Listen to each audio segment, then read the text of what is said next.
You know, it's a really nice town you picked here, Norma, to start a new life and all, Stop calling me Norma.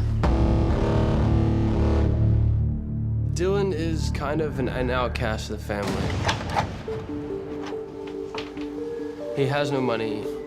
He has nowhere to go. And where do you go when you are out of those two things? You go home. Hey, Mom. He's tracked her down. And so the moment she opens the door is that discovery where, oh, he's found her. They have definitely a bond between the two of them, but at the same time, they're constantly battling and butting heads because they are too similar. There's got to be a part of her that is happy to see him, but for the most part, it's a relationship she dreads.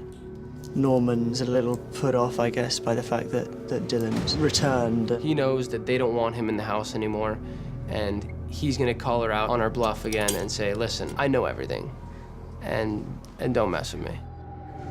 Norman sees a call coming to Dylan from the whore. Apparently the whore is calling you. When Dylan picks up the phone, he says, hi, Norma, and Norman just can't cope with the idea that his brother is calling his own mom a whore. Don't you ever! At that moment, Dylan realizes that maybe Norman isn't quite as weak as he thought. This town looks really beautiful on the outside, but underneath it is something very dark and malevolent. It's my dad's car. We slowly discover that there's a lot of illegal activity going on in this town.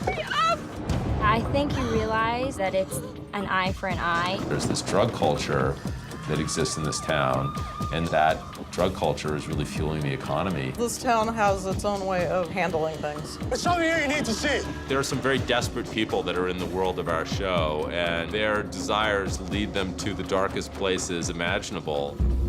What's this? When Emma finds drawings of these girls who are sex slaves, she and Norman start to realize just how deep the criminal activity in this town goes. That's Ladyface. It's a mountain just outside of White Pine Bay. It really exists. Norman, it's a shed for the pictures. We can't stop now. The shed matches the picture in the book, and so suddenly Emma realizes, oh my gosh, maybe this is real. Maybe this girl really exists.